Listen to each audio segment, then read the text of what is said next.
Bonjour à vous tous, bienvenue à ce deuxième mardi midi raconte. Aujourd'hui, on parle d'un sujet qui soulève beaucoup d'inquiétudes, beaucoup d'interrogations. L'accompagnement de nos enfants, des adolescents aussi, qui sont confrontés à la maladie, au deuil. Que ce soit une maladie que eux vivent comme enfants ou qu'un de leurs proches vivent, ou un deuil en tout type. Si je regarde en fait les questions que j'ai reçues depuis que j'ai commencé mon entreprise, je pense que le tiers des questions touchent à des enfants. Donc, qu'est-ce qu'on fait avec un enfant? Est-ce qu'on l'amène au chevet de son proche? Est-ce qu'on l'amène aux funérailles? Comment qu'on aborde le sujet? Donc, qu'on soit de près ou de loin en contact avec cet enfant-là, qu'on soit le parent, le grand-parent, qu'on soit un intervenant, on a souvent des interrogations, en fait, à savoir comment bien intervenir. Donc aujourd'hui, la rencontre a pour objectif, en fait, de mettre la table sur les bases de ce sujet-là, parce qu'on comprend que c'est quand même un sujet qui est à la fois complexe et simple. Donc aujourd'hui, je vous propose de regarder vraiment la base de l'accompagnement dans ce qui est le plus simple. Et je vais vous donner plusieurs ressources, des références pour aller plus loin. Donc on va regarder différentes figures, différentes situations. Et selon vos besoins, vous pourrez aller chercher l'information plus spécifique avec les outils que je vais vous transmettre. Je vais terminer la rencontre de ce midi avec des réponses que j'ai reçues, en fait, des interrogations très spécifiques. Donc, n'hésitez pas à écrire dans le clavardage si vous avez un besoin particulier qui concerne un enfant de votre entourage. Je vais avoir un espace pour y répondre. Alors, pour commencer, la première des choses que j'avais envie de partager, en fait, c'est par rapport à l'accompagnement des enfants, c'est de revenir à la base, de revenir à se connecter à l'enfant qu'on a été. Souvent, quand j'écoute les parents, les grands-parents se questionner, il y a la peur de traumatiser l'enfant, il y a beaucoup de peur qui remonte, beaucoup de préoccupations. Et quand je questionne en fait les gens sur leur histoire, c'est pas rare qu'il y ait eu des situations problématiques dans leur propre enfance. Donc la première étape quand on accompagne, ça revient toujours à soi, qu'on accompagne un enfant ou un adulte, donc soit par rapport à l'accompagnement. Je vous invite donc à connecter l'enfant que vous avez été, à commencer par regarder c'est quoi qu'il a vécu, en fait, cet enfant-là, l'enfant que vous avez été. Est-ce qu'il a vécu des situations particulièrement difficiles? Ce qu'on entend par le passé, les enfants n'avaient pas le droit d'accès au salon funéraire. Donc, ils sentaient qu'il se passait quelque chose, mais ils étaient tenus à l'écart. Il y a des enfants à qui on a menti. Par exemple, on n'a pas osé dire que leur proche était décédé par suicide. Donc, ils ont appris plus tard la vérité. Et là, il y a eu une entrave, en fait, à la relation de confiance avec l'adulte. Donc, il peut y avoir toutes sortes de situations, en fait, qui ont été vécues dans votre enfance. Donc, la première des choses, je vous invite à connecter avec ça pour voir qu'est-ce que ça l'éveille en vous en matière de vécu. Et ça peut être aussi qu'est-ce qui a été facilitant quand vous étiez un enfant en deuil. La deuxième des choses à se demander, en fait, quand on entre à l'intérieur de soi pour parler avec notre enfant intérieur, c'est de se rappeler les besoins. Quels étaient les besoins que vous aviez comme enfant?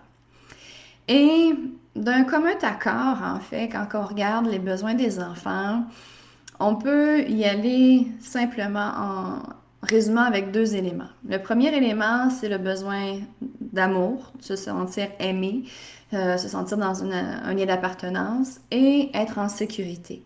Se sentir en sécurité pour un enfant, ça passe aussi par une vérité transmise, de dire les vraies choses. L'enfant, on le compare des fois un peu à une éponge, donc il va capter les inconforts, les malaises de l'entourage, et si on ne lui explique pas, ben, il va se créer des scénarios. Un enfant ne reste pas sans réponse. Donc, la sécurité qu'on offre à l'enfant, ça passe par l'honnêteté, lui donner des faits, lui dire la vérité, l'accompagner. Mais l'accompagner à son rythme. Donc, qu'est-ce qu'il a besoin et à quoi il est prêt. Donc, un enfant, c'est un peu comme un manège, en fait, là. Tu sais, il y a des mouvements rapides, puis il y a des mouvements lents. Donc, il y a des moments où on a l'impression que l'enfant est un peu indifférent à ce qui se passe. Puis, pouf, tout à coup, il nous arrive avec une question, qu'on se demande d'où est-ce que ça arrive, et là, on est déstabilisé.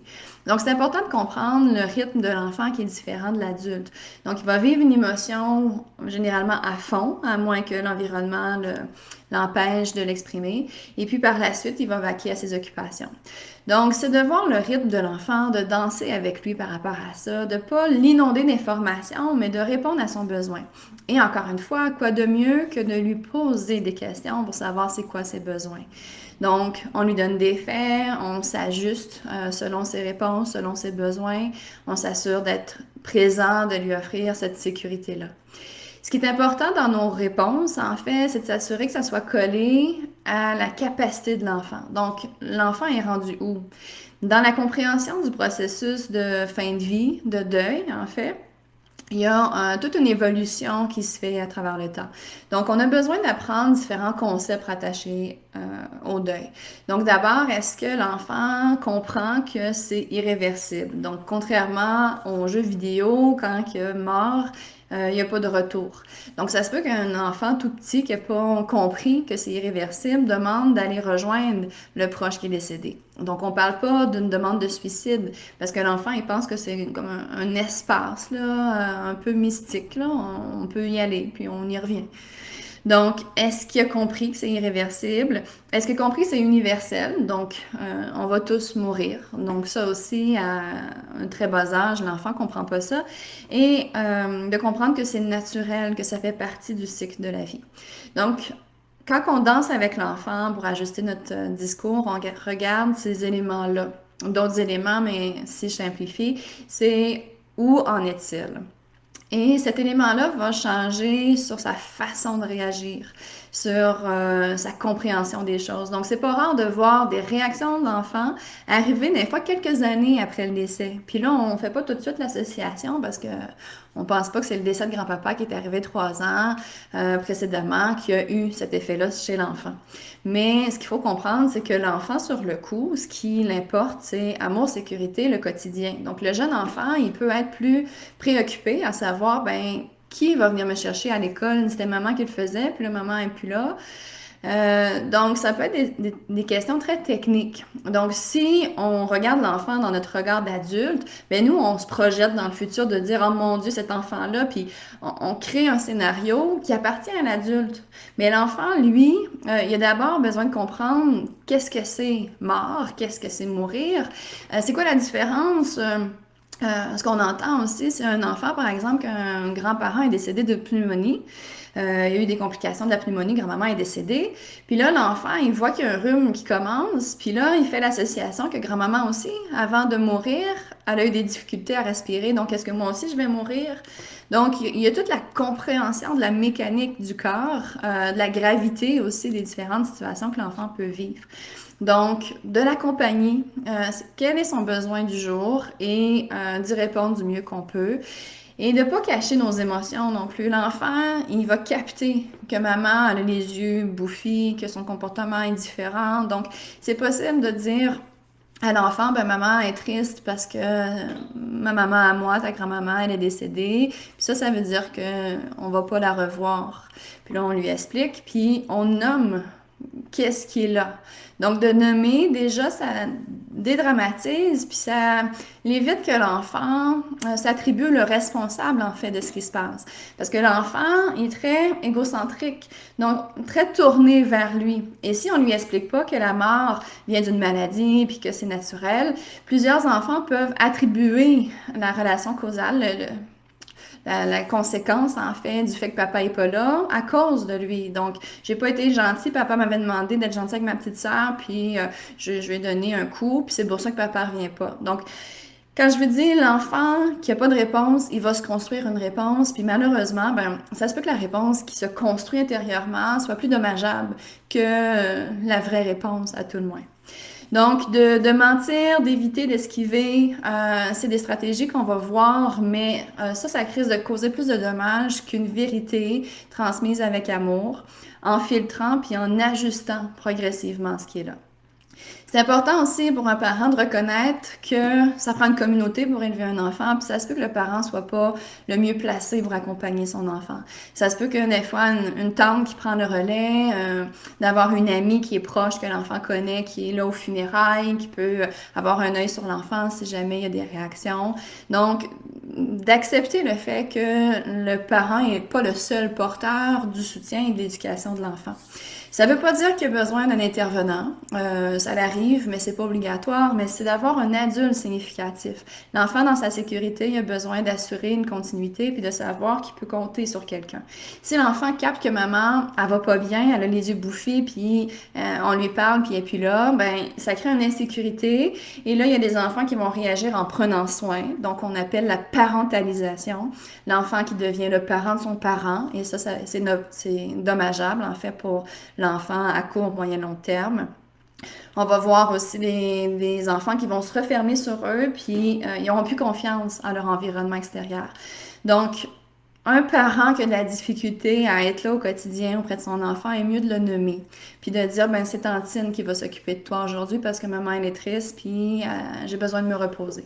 Donc, de dire les vraies choses sans en faire un confident. C'est important de respecter ce rythme-là parce que ça peut être facile aussi quand on est dans nos émotions, on a un enfant qui nous écoute, un enfant qui a tendance à faire de la parentalisation, il peut être un très bon écoute. Donc, est-ce que je suis en train de transformer mon enfant en thérapeute ou si je reste vraiment dans ma position d'adulte? Donc, ça, c'est important de garder un rôle de parent, d'aller chercher un soutien à l'extérieur. On va le voir surtout pour les plus vieux, là, quand on arrive vers l'adolescence. Ils peuvent prendre soin du parent et inverser les rôles, en fait. Donc, d'écouter le rythme, de s'ajuster à la danse, de dire, ben, si tu as des questions, je suis là, de se montrer ouvert et disponible. Si on n'est pas disponible, de trouver des ressources. L'autre élément aussi qui est important de mentionner, c'est que souvent j'ai entendu des questions, en fait, les gens qui m'abordaient par rapport aux enfants. Dans les premières questions, c'est est-ce que c'est normal? Mon enfant vit tel truc ou ne vit pas tel truc, est-ce que c'est normal? Donc, c'est humain de vouloir rentrer dans la normalité, de voir qu'est-ce qu'il y en est. Si vous avez en main mon livre, Un phare au crépuscule, il y a une section qui est consacrée aux enfants à l'intérieur de ça, puis j'aborde chaque catégorie d'âge en fait. Donc, dans chaque catégorie d'âge, il y a des réactions différentes. Donc, aujourd'hui, en fait, si on évoque globalement, ce qui est important de retenir, c'est que même s'il y a des catégories d'âge, chaque enfant a son propre rythme. Donc, un enfant dont le parent est infirmier, par exemple, ça se peut qu'à la maison, on ait parlé plus souvent de maladie, puis d'un client qui est décédé ou de situation. Donc, si déjà dans l'environnement, l'enfant a entendu parler de ces choses-là, si le parent a déjà discuté avec l'enfant, il y a un film qu'on écoute, puis là, le petit renard, il décède, puis là, on parle de c'est quoi la mort du petit renard. Donc, il y a des éléments comme ça qui fait que l'enfant peut développer une compréhension plus rapide. Attention, pas d'en faire un adulte avant le temps, mais il y a des enfants qui sont très précoces et d'autres qui ont besoin de plus de temps. Il y a des enfants aussi au niveau intellectuel, ils vont faire des mathématiques de manière très facile, mais quand c'est émotionnel, là c'est plus lent, c'est plus difficile. Quand c'est relationnel aussi, il va y avoir des variantes. Donc, où se trouve l'enfant, c'est ça qui est important. Et si il y a un autre point à retenir aussi par rapport à la normalité, c'est plus d'observer en fait l'enfant.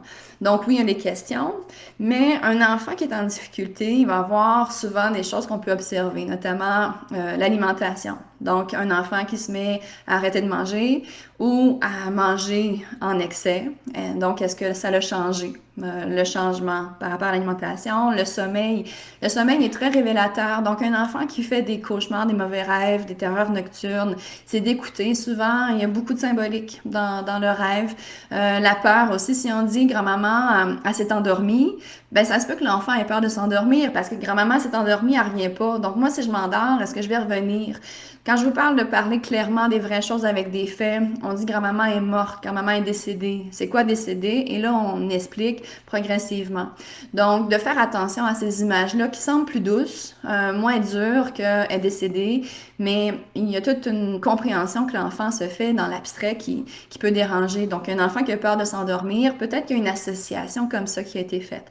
Donc, d'observer le sommeil, d'observer les mauvais rêves. Un enfant qui se sent responsable du décès peut rêver en fait que il est au centre en fait d'une guerre ou d'une situation quelconque dans son rêve. Et là, quand on le questionne sur son rêve, on réalise que c'est lui qui est responsable d'avoir tué le dragon ou quelque chose. Donc, d'écouter la symbolique. Il y a des professionnels qui ont vraiment toute une gamme d'outils par rapport à ça, soit l'art thérapie, soit le décodage de rêves. Mais déjà, comme parent, comme adulte, on peut prendre le temps d'observer les dessins, d'observer le discours de l'enfant, qu'est-ce qui est redondant, qu'est-ce qui apparaît dans ses mauvais rêves. Donc, l'alimentation, le sommeil. Le troisième élément, c'est le comportement. Donc, de manière générale, est-ce qu'il y a un changement de comportement qu'on a observé par rapport à l'enfant? Est-ce qu'il y a quelque chose de différent? Un enfant un peu plus vieux peut avoir des comportements à risque. Donc, un enfant qui veut mourir peut prendre le VTT, le 4 roues, puis avoir des excès de vitesse, l'alcool, la toxicomanie. Donc, ça apparaît de plus en plus jeune. Est-ce qu'on a ce genre de comportement-là? Les discours de ben, je veux mourir, je veux en finir. Encore une fois, faire attention. Un jeune enfant de 3 ans qui nous dit qu'il veut rejoindre son papa, un papa qui est décédé, ben c'est peut-être juste qu'il n'a pas compris, comme je disais tantôt. Mais ça se peut que le désir de mort apparaisse rapidement. Alimentation, sommeil, comportement. Dans les comportements, on a aussi le mimétisme, c'est-à-dire un enfant qui se met à imiter le parent. Donc, on avait papa qui avait tendance à avoir des expressions particulières, à s'habiller d'une manière particulière, à avoir des tics, des habitudes. Et là, l'enfant fait du mimétisme. Donc, ça, c'est à observer parce que ça peut rentrer, en fait, dans l'enfant qui essaie de remplacer le parent. On va le voir, justement, quand que le papa est parti. Ça peut être une séparation aussi, maman monoparentale et le papa est pas proche. Donc, est-ce que le parent prend des habits de grands, en fait, qui sont plus grands que ce qu'il a apporté comme enfant? Alimentation, sommeil, comportement, difficultés scolaires. Donc, avant la situation de perte de deuil, est-ce que l'enfant fonctionnait bien à l'école? Et maintenant, est-ce qu'il y a quelque chose de différent? Encore une fois, ça se peut que ça ait un décalage de quelques années par rapport au décès. Et le dernier élément, c'est les symptômes physiques. Donc, j'avais un petit bonhomme que j'accompagnais. Son papa était en maison de soins palliatifs. Et lui, quand il savait que dans cette journée-là, il se levait, puis la journée, il savait qu'elle allait visiter son papa, il était vert, il voulait vomir, il avait mal au cœur, il y avait vraiment beaucoup de symptômes physiques. Et il n'y avait pas d'explication, il n'y avait pas de rhume, pas de gastro, pas rien, mais son corps réagissait. Et c'est pas par manque d'amour, au contraire, il y avait une relation très proche de son papa, mais justement pour lui, c'était trop difficile d'aller au chevet de son papa puis de voir le corps de son papa qui se transformait. Donc, les symptômes physiques peuvent aussi nous donner des indications à savoir si c'est problématique. À partir de là, ça permet d'accompagner l'enfant et de voir si on a besoin d'avoir plus de soutien autour de cet enfant-là. L'autre élément aussi que je voulais regarder rapidement avec vous aujourd'hui, c'est la durée. Donc, combien de temps devrait durer un deuil? Ça fait partie des questions qu'on reçoit souvent. Il y a une réponse pour les adultes, puis une réponse pour les enfants. Pour les enfants, on se concentre là-dessus aujourd'hui. En fait, la durée, c'est la durée de l'enfance. Parce que si le décès arrive quand il est tout petit bébé, ben il va plus absorber des sensations, des émotions, puis même dans la grossesse. Il y a des études qui nous démontrent que le bébé dans la gestation, il va capter le stress de la maman, puis il va réagir à ça. Donc, même le petit bébé, quand que le décès arrive, est-ce qu'on me considérait, est-ce que j'étais aux funérailles? Donc, il va avoir cette préoccupation-là plus tard.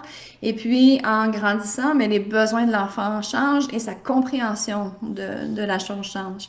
Donc, tant que le deuil, la mort, on n'en a pas fait une idée qui est rationnellement claire, ben, on est encore en train de processer ça à l'intérieur de nous. Donc, le processus peut durer jusqu'à 18-20 ans. Et si on a absorbé des choses puis qu'il y avait un interdit, un tabou, un secret, bien là, ça peut être encore plus long parce que on vient amalgamer ça avec une situation qui peut s'avérer traumatique, avec la peur de déranger, la peur de soulever toutes sortes de réactions, de dire « Oh mon Dieu, c'est un sujet tabou, on parle pas de mon oncle qui est décédé, mais j'ai jamais su en fait ce qui était arrivé. » Donc, le contexte va faire en sorte que ça peut durer très longtemps.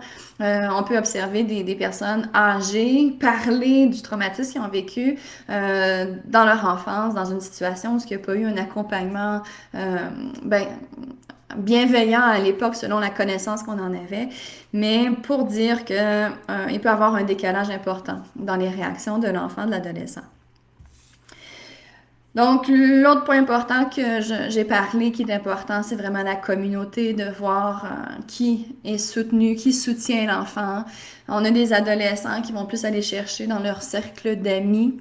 Donc, ce qui est important, c'est que même si l'adolescent nous envoie promener, c'est important de revenir à amour, sécurité, à lui dire qu'on est là, à prendre un bon coup de respiration des fois dans ses réactions, mais de continuer d'avoir le cœur ouvert et bienveillant à son égard.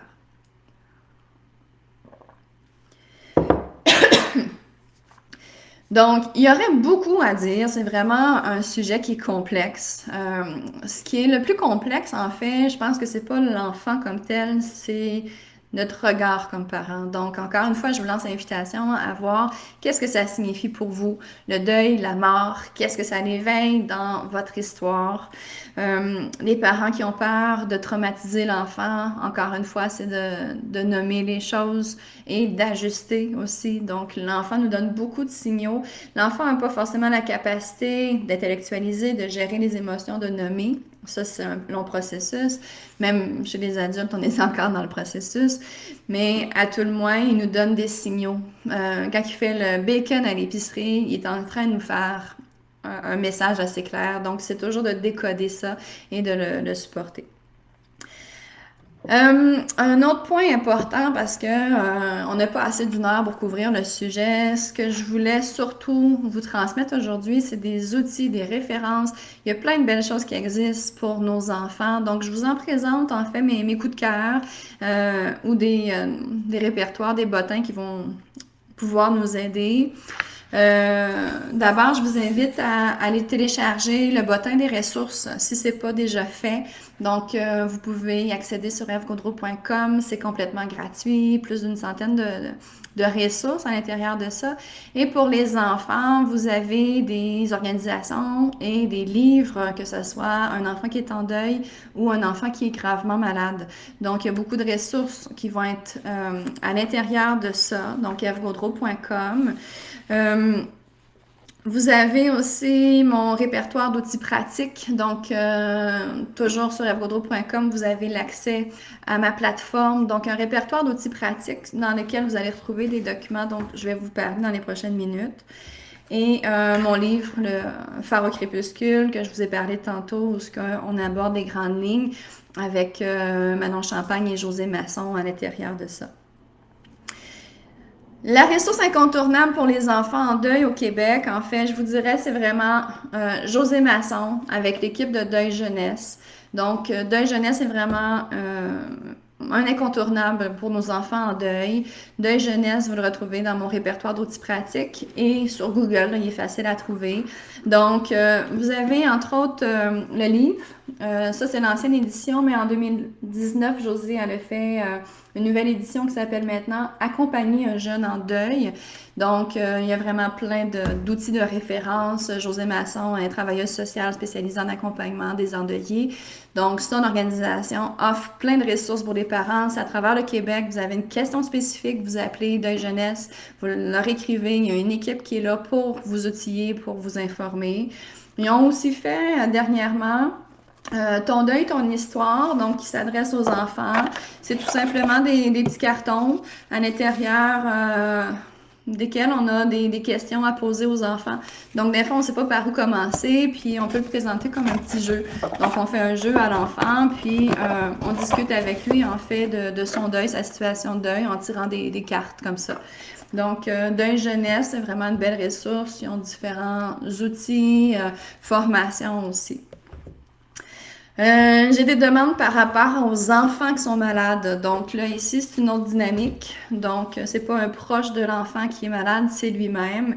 La ressource coup de cœur, évidemment, au Québec, c'est le Phare Enfant-Famille. Si vous connaissez pas, c'est un incontournable. Donc, là, ici, on parle de soins palliatifs pédiatriques. Donc, un enfant pour qui il n'y a pas de guérison possible, ou est-ce que c'est vraiment des soins PAL? Mais soins palliatifs pour l'enfant, c'est complètement autre chose que les soins adultes. C'est deux univers différents, des trajectoires différentes. Le soin palliatif pour enfants, ça peut durer des années, des années, des années. L'adulte aussi, mais la particularité de l'enfant, c'est qu'il y a plusieurs problématiques de santé qui sont orphelines, qui sont moins connues, qui sont plus rares, fort heureusement, mais il y a plusieurs problématiques où on arrive quand même à garder l'enfant en vie, mais il y a l'état de santé qui est quand même problématique. Donc, l'état général n'est pas, on peut pas, il n'y a pas de curatif, donc on peut pas guérir l'enfant, mais on peut traiter les symptômes pour qu'il y ait une meilleure qualité de vie. Donc, à ce moment-là, on parle de soins palliatifs pédiatriques. Donc, on pallie aux symptômes, sachant qu'il n'y a pas de guérison. Donc, je vous explique ça parce que le phare enfant-famille, certains pensent que c'est l'enfant qui est en fin de vie qui peut bénéficier des services, mais c'est vraiment pour toutes les familles qui ont un enfant gravement malade. Le phare enfant-famille sont basés à Montréal. C'est notre première maison soins PAL pédiatrique au Québec. Donc, ils ont du répit pour les familles. Leur maison est magnifique. Il y a vraiment une aile de la maison qui est réservée aux enfants malades, aux familles en répit, puis l'enfant est roi. Et il y a une autre aile de la maison où c'est les enfants, les familles qui sont vraiment dans la fin de vie. Donc, l'idée, c'est qu'un parent qui va en répit n'a pas forcément envie de voir l'autre parent qui est en train de pleurer la mort de son enfant. Donc, il y a vraiment tout un souci qui est derrière ça. Le phare enfant-famille, c'est aussi une bibliothèque virtuelle. Donc, si vous allez googler le phare enfant-famille, vous allez retrouver une bibliothèque virtuelle avec une foule d'outils. Vraiment, c'est la fine pointe de l'information au Québec, c'est le phare enfant-famille. Et ils ont travaillé fort ces dernières années sur leur bibliothèque virtuelle.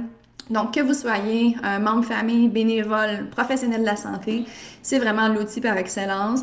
Et ils ont travaillé aussi à tout un répertoire. Là, Sophie Côté, c'est une maman d'un enfant exceptionnel qui était gravement malade.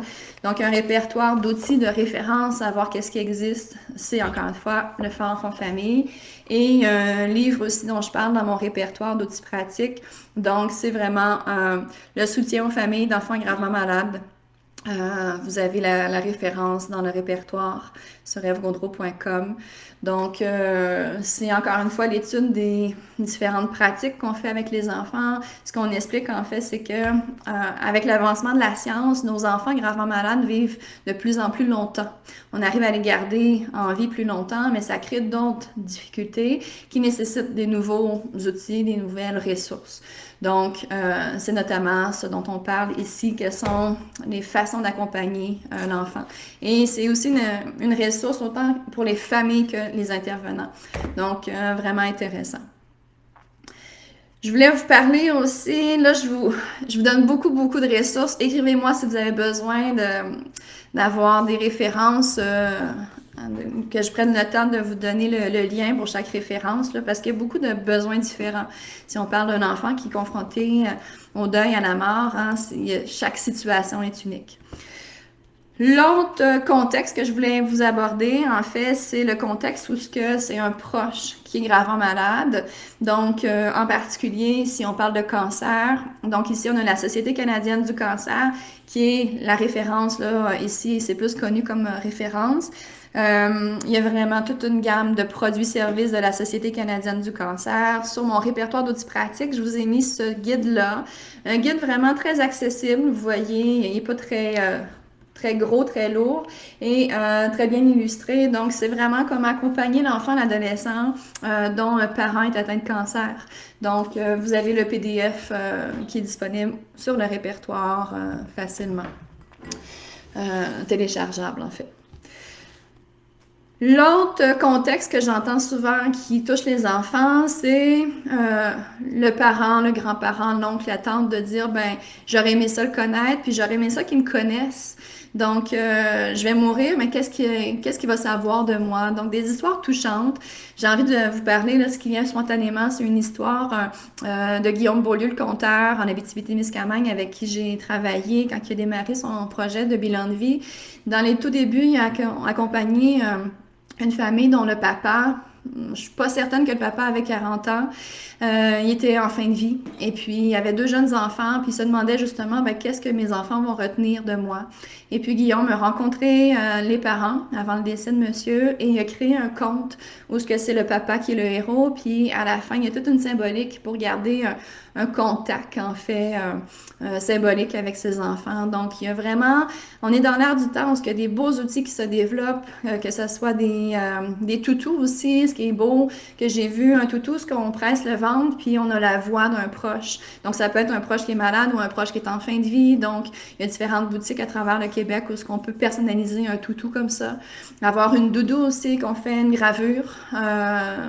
Qu'on offre à l'enfant. Donc, d'avoir un soutien comme ça qui reste symboliquement en lien avec l'enfant.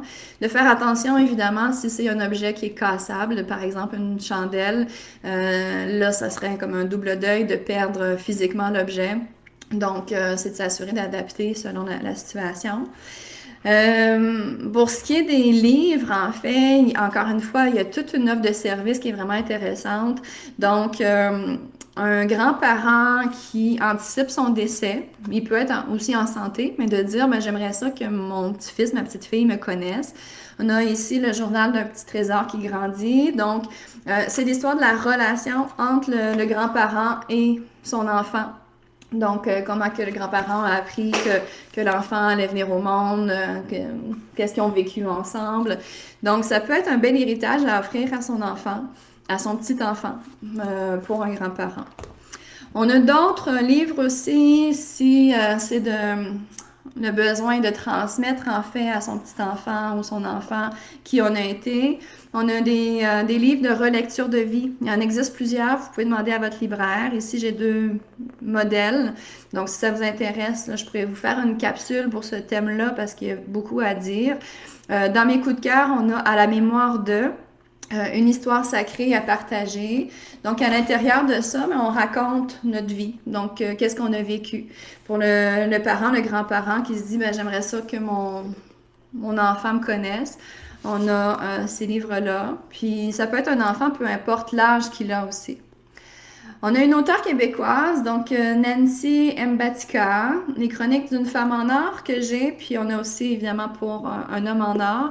Donc le même principe, on a de différentes questions et puis on peut indiquer en fait c'est quoi notre vie, notre réalité, notre héritage du cœur, qu'est-ce qui est important pour nous, qu'est-ce qu'on a envie que l'enfant apprenne de nous. Parce que le deuil, comme je vous disais, chez l'enfant, ça dure longtemps et il y a une relation qui se termine, qu'on aurait aimé continuer, mais il y a tout cet héritage-là à conserver. Alors, voilà en rafale, en fait, différentes ressources coup de cœur. Il y en existe d'autres. Si vous allez dans mon bottin des ressources, vous allez en trouver d'autres aussi, dans le contexte de soins palliatifs, entre autres, que je pense.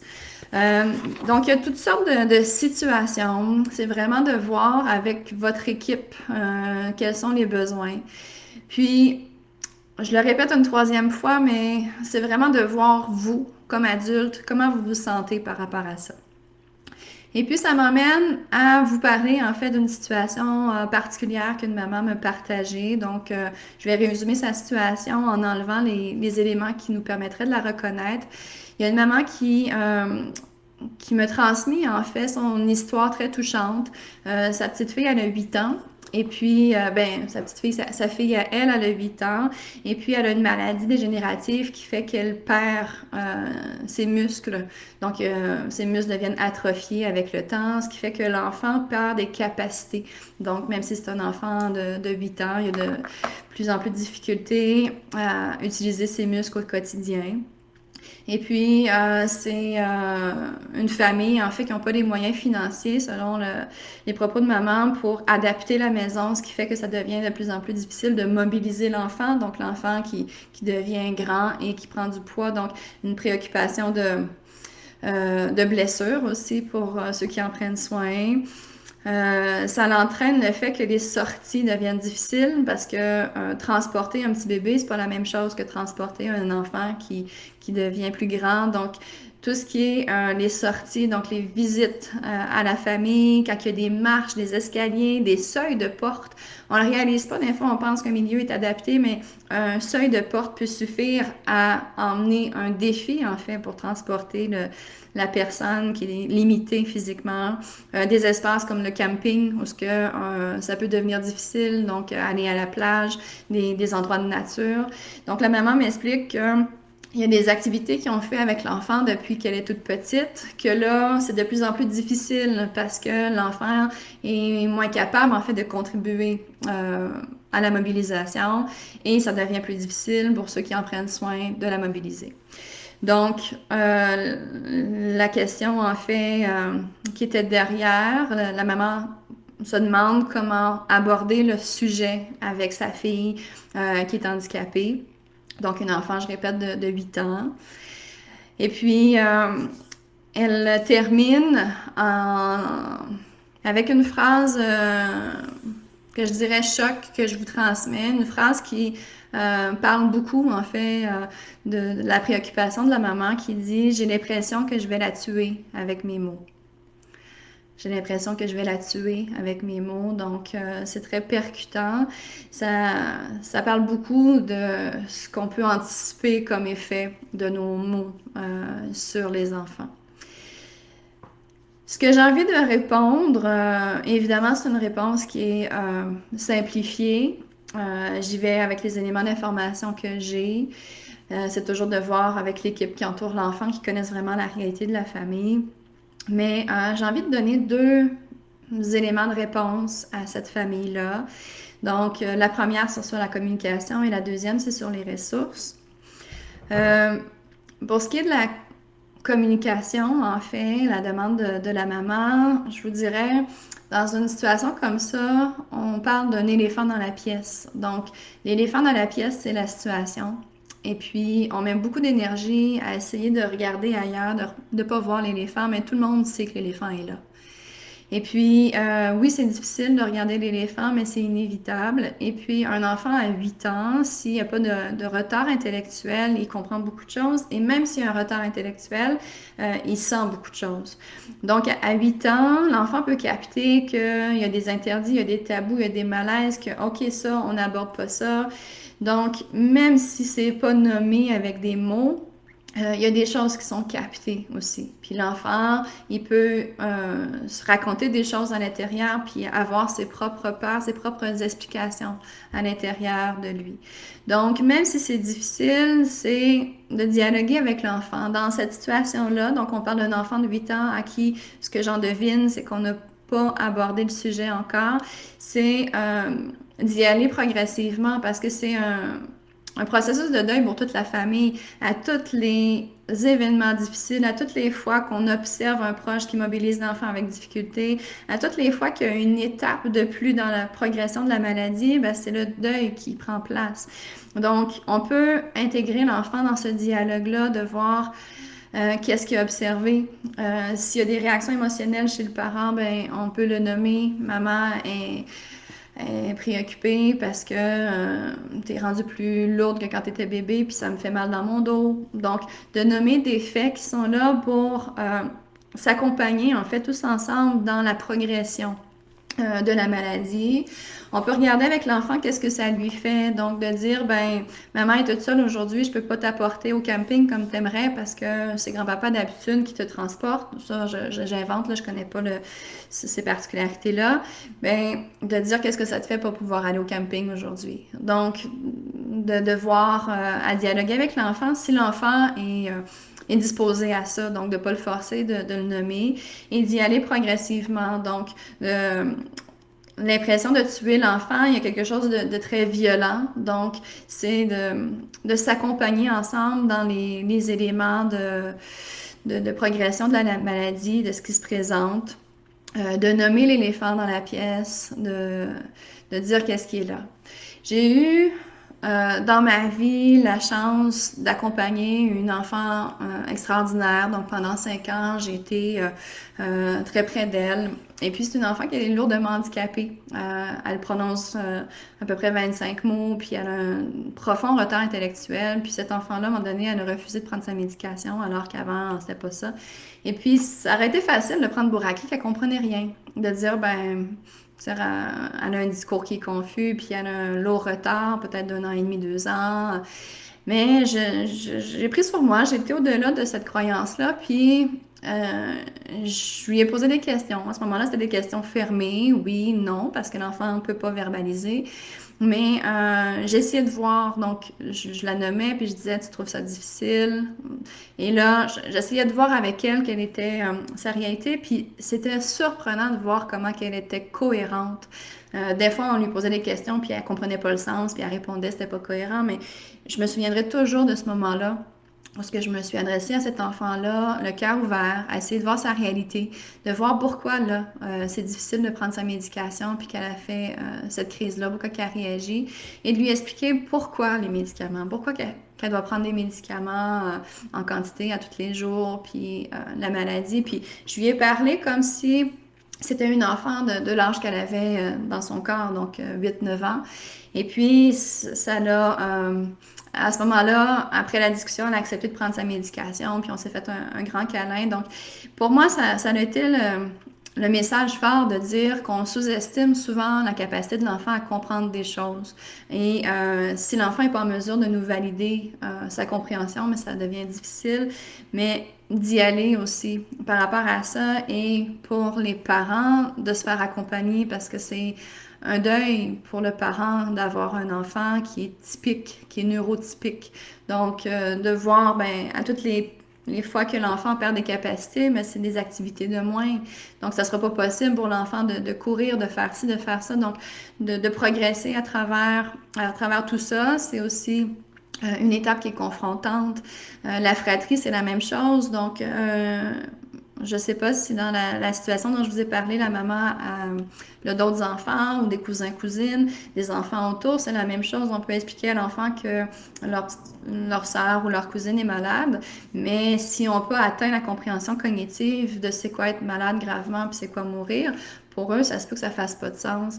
Donc, de leur expliquer progressivement à toutes les étapes de l'évolution de l'enfant et de la maladie. Donc, vraiment de communiquer, c'est vraiment très déchirant, mais de s'accompagner là-dedans aux besoins, puis j'ai envie de dire même de se laisser surprendre par l'enfant, parce que nécessairement l'enfant à 8 ans, il y a des choses qu'il a captées en fait de la situation. Les enfants, même les tout petits, même les enfants qui ont des handicaps intellectuels se comparent, puis ils voient rapidement qu'il y a une différence avec les autres enfants, des choses qu'eux ne sont pas capables de vivre, de faire. Donc, on a des recherches qui démontrent que des parents n'osaient pas parler à l'enfant qui était gravement malade, même si on est à l'hôpital, on a des soins, puis c'est comme tout l'environnement nous rappelle que la maladie est là. Et puis, par la suite, mais le parent réalise qu'il aurait été préférable, en fait, d'en parler plus rapidement. Et c'est de prendre une bouchée à la fois. Cet éléphant dans la pièce, on n'est pas obligé de le regarder au complet. On peut commencer par regarder une partie à la fois et s'adapter ensemble à cette partie-là. Mais toute ma compassion pour ces familles-là qui accompagnent les enfants qui sont gravement malades, c'est quelque chose qui vient nous chercher au plan sociétal, de manière générale, qu'on ait des enfants ou pas. Et comme parents, c'est considéré dans les deuils les plus difficiles à vivre, de voir son enfant qui est malade gravement, puis de voir son enfant mourir. Donc, c'est vraiment un long processus qui demande beaucoup d'indulgence, de douceur avec soi-même, puis de s'entourer. Et là, j'arrive à la deuxième portion de la réponse que je voulais faire à cette famille-là. C'est qu'encore une fois, il y a beaucoup de ressources. Donc, des familles où ce que j'entends que la maison n'est pas adaptée, ben, je me demande toujours est-ce qu'il y a des intervenants qui ont regardé avec la famille à savoir qu'est-ce qui est possible. Parce qu'il existe plusieurs ressources financières pour adapter les domiciles, des subventions qui changent à toutes les années. Donc, de voir avec l'intervenant pivot s'il y en a un ou avec une travailleuse sociale pour qu'elle décortique cette réalité-là. Au besoin, peut-être que le faire enfant-famille pourrait vous pister vers des ressources. Donc, d'adapter la maison, du matériel, des équipements aussi adaptés. Donc, d'avoir une poussette qui est adaptée avec un enfant qui est adolescent ou adulte. Ça peut faciliter les transports. C'est pas comme un enfant qui a toutes ses capacités physiques, mais ça peut faciliter beaucoup de choses, d'être bien équipé, d'avoir un milieu adapté. J'ai envie aussi de parler d'Alissa. Donc, si vous téléchargez le bottin des ressources dont je vous ai parlé tantôt, à l'intérieur, dans les impôts, vous avez Alissa. Donc, c'est une équipe de comptables dont un des enfants était gravement malade et puis ils ont réalisé que plusieurs familles ne connaissent pas les crédits d'impôt remboursables, non remboursables pour les enfants, les familles en fait, que ce soit avec un enfant ou pas, dont un membre a une maladie grave. Donc, Alissa, c'est en moyenne 8 000 $ qu'il arrive à aller chercher, c'est une moyenne, parce qu'ils regardent les 10 années passées pour voir est-ce que la famille est allée chercher tous les crédits d'impôt nécessaires. Puis souvent, il y a des crédits qu'on ne connaît pas. Et même si vous avez fait votre comptabilité, votre rapport d'impôt, pardon, avec un comptable, ça se peut que le comptable ne l'ait pas connu parce que c'est des situations rares et c'est des crédits qui changent rapidement. Donc, Alissa sont vraiment spécialisés dans tout ce qui est les crédits pour les familles qui ont une particularité au niveau de la santé. Donc, des fois, ça permet d'aller chercher des crédits par le passé qui peuvent aider à adapter le milieu, à aller chercher de l'équipement aussi, à voir qu'est-ce qui est possible pour faciliter en fait le quotidien quand on a un enfant qui est malade. Alors, voilà pour la situation dont je voulais vous parler, donc la question que j'ai reçue, le témoignage que j'ai reçu. Je réalise que ici, j'arrive pas à voir s'il y a des commentaires. Donc, avant de quitter, je vais juste valider si vous avez fait des commentaires. Ici, j'arrive pas à voir. Alors, vous venez de m'entendre en diffusion. Donc, voilà, je vois qu'il y a des clics j'aime, mais il n'y a pas de questions, pas de commentaires. Donc, n'hésitez pas à nouveau à m'interpeller si jamais vous avez besoin que je vous dise plus lentement des références dont je vous ai parlé, si vous avez des besoins particuliers. L'accompagnement des enfants, c'est vraiment un sujet qui nous touche, qui nous interpelle, qui va chercher nos fibres. En fait, on peut se sentir très vulnérable. Les enfants, je les appelle des grands maîtres. Des grands maîtres sur deux petites pattes parce qu'en fait, ils ont vraiment le tour d'aller rentrer dans des zones sensibles. Donc, s'il y a des zones qu'on ne veut pas rentrer nous-mêmes, ça se peut que l'enfant nous y fasse rentrer assez rapidement. Donc, ça peut déstabiliser. On peut dire à l'enfant, ben, en ce moment, je trouve ça difficile de te répondre. On va prendre un temps plus tard. Parce que l'enfant, lui, ça se peut qu'il nous pose une question entre deux cannes de soupe aux tomates à l'épicerie ou quand on prépare le souper puis qu'on a la tête pleine. Donc, de prendre un temps d'arrêt, de nommer les choses à l'enfant, d'être vrai. Donc, même dans les recherches où il y avait des enfants qui vivaient des choses très traumatisantes, des situations où il y avait des suicides, des homicides, des morts violentes, des traumatismes vraiment entourant le décès. Même dans ces situations-là, les enfants, on a pu voir que ça avait été facilitant pour eux, qu'on leur dise la vérité, mais une vérité qui est quand même avec un certain filtre en comprenant qu'il y a des choses à dire, à ne pas dire, et que ça se dit aussi qu'on ne peut pas tout dire à l'enfant. Déjà, ça casse le secret, la lourdeur. Alors, s'accompagner, on revient toujours à ça, et accompagner l'enfant à son rythme selon sa compréhension et aller chercher de l'aide, du soutien aux besoins. Alors voilà, en accéléré, en fait, ce que j'avais envie de vous présenter rapidement. Donc, je le rappelle, c'est vraiment la base de l'accompagnement. Il y aurait beaucoup plus à dire. Il y aurait vraiment d'autres ressources à présenter, mais c'est vraiment l'essentiel de ce que je voulais vous offrir aujourd'hui. Alors, je demeure disponible si vous avez des besoins par rapport à cette thématique-là. info@fgaudreau.com